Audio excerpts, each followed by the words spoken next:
আপনারা শুনেছেন সেই কথা। এখনো পর্যন্ত বিজেপি কোনো ব্যবস্থা নেয়নি। আমরা এদের থেকে আশাও করি না। নির্বাচন ঘোষণা হয়েছে মার্চ মাসের 15 তারিখ, আজ থেকে 10 দিন আগে। তৃণমূলের প্রার্থী তালিকা বেরিয়েছে 17ই মার্চ। আমাদের ইস্তাহার প্রকাশ হয়েছে মার্চ মাসের 20 তারিখ। দিদি 10 প্রতিজ্ঞার কথা বলেছে। অন্যান্য রাজনৈতিক দল সংকল্পের কথা বলে, অন্যান্য রাজনৈতিক দল বলে প্রতিশ্রুতির কথা, আর আমরা বলি প্রতিজ্ঞা, শপথ। দিদির প্রথম শপথ, যতদিন বাংলায় মামাটি মানুষের সরকার থাকবে, মায়েরা, দিদিরা, বোনেরা প্রতি মাসের 1, 2, 3 তারিখের মধ্যে যেভাবে লক্ষ্মীর ভান্ডার পাচ্ছেন, আজীবন পাবেন, কেউ আটকাতে পারবে না।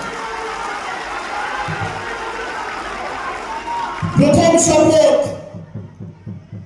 দ্বিতীয় শপথ,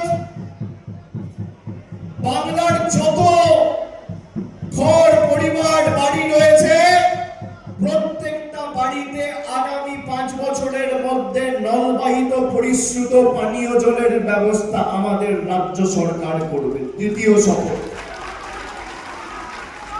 তৃতীয় শপথ, মর্জি মতো হঠাৎ আজকে বোতাম টিপলাম দিল্লি থেকে, গরিব মানুষের 100 দিনের টাকা বন্ধ। হঠাৎ বোতাম টিপলাম দিল্লি থেকে রিমোট কন্ট্রোলে, আর মানুষের আবাস যোজনার টাকা বন্ধ, জল জীবন মিশনের টাকা বন্ধ, রাস্তাশ্রী, পথশ্রীর টাকা বন্ধ। আগামী দিন লাইনে দাঁড়াবেন এদের জামানত বাজেয়াপ্ত করতে। এই নির্বাচন শুধুমাত্র মমতা ব্যানার্জিকে চতুর্থবার মুখ্যমন্ত্রী করার নির্বাচন নয়।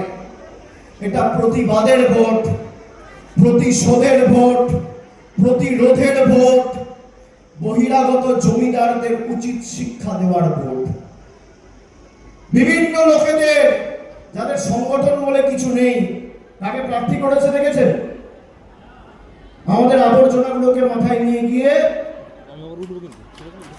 পাড়ায় প্রচার করতে যায় মায়েরা, ঘর দুয়ার পরিষ্কার করা এদের দিয়ে। তপনবাবুদের দল যখন যাবে, একটু ঘর দুয়ার পরিষ্কার করান। আর ভাইদের বলবো, দাড়িটা আগামী দিন নিজে কাটবেন না, দরকার হলে এদেরকে ফোন করে কাটতে ডাকবেন। 1 মাস পর ওদের চোখে দেখতে পাবেন।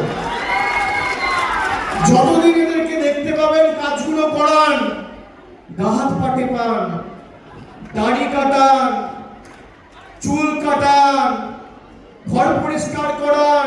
তার কারণ মে মাসের 4 তারিখের পরে আবার টাটা বাই বাই, আর চোখে দেখতে পাবেন না। বহিরাগত আসে, বহিরাগত যায়, বাংলা নিজের মেকেই চায়। সরকার গত 14 বছরে কি কাজ করেছে, আর নরেন্দ্র মোদী সরকার 12 বছরে এই দাসপুরের জন্য কি কাজ করেছে। তারা জায়গা ঠিক করুক, তারা সময় ঠিক করুক, তারা সংবাদ মাধ্যম ঠিক করুক, তারা সঞ্চালক ঠিক করুক, তারা মাঠ ঠিক করুক।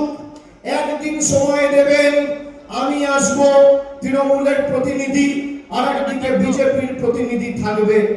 উন্নয়নের পরিসংখ্যানের নিরিখে যদি রাজনৈতিক লড়াই আপনারা লড়তে চান, আমি চ্যালেঞ্জ করছি, ক্ষমতা থাকলে এই চ্যালেঞ্জ গ্রহণ করবেন। যদি 10-0 গোল করে মাঠের বাইরে ভোকাট্টা করে না বার করতে পারি, আমার নাম অভিষেক বন্দ্যোপাধ্যায় নয়। যারা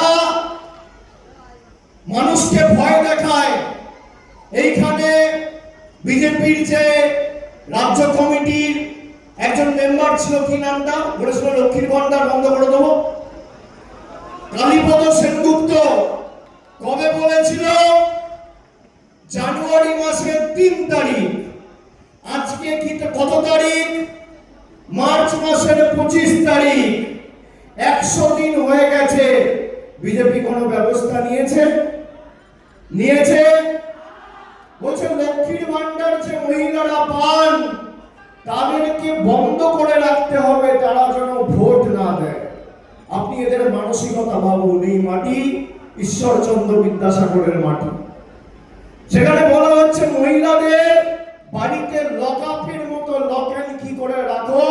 দিয়েছিল, বশ্যতা স্বীকার করেছে, মেরুদণ্ড বিক্রি করেছে, বিদ্যাসাগরের মাটিকে বিক্রি করেছে, তাদেরকে বিজেপি পুরস্কৃত করে প্রার্থী করেছে। কি সুন্দর! জীবনে এদেরকে মানুষের পাশে দেখতে পাবেন না। ঝড়, জল, বন্যা, একমাত্র আশিস উদয়, মমতা ভূঁইয়ার মতো প্রতিনিধিরা আপনাদের পাশে ছিলেন। আগামী দিন ব্যতিক্রম হবে না। আর আমি আপনাদের কথা দিচ্ছি, আমি যে প্রতিশ্রুতিগুলো দিলাম, আমি ভেবে চিন্তে কথা দিই, ভেবে বলি, আর যা বলি তা করি। যে প্রতিশ্রুতিগুলো দিয়েছি সেগুলো বাস্তবায়িত করার দায়, দায়িত্ব, কর্তব্য আমার। আপনাদের খালি আজকের সভা থেকে প্রতিশ্রুতি নিতে হবে। এখনো মনোনয়ন পর্ব শুরু হয়নি, কত নম্বর বোতাম পড়ে জানতে পারবেন। আশিস উদয়কে ঘাসের উপর জোড়া ফুল চিহ্নে ভোট দেওয়া মানে বাংলা বিরোধীদের গালে গণতান্ত্রিক ভাবে দুটো করে কষিয়ে থাপ্পড় মারা।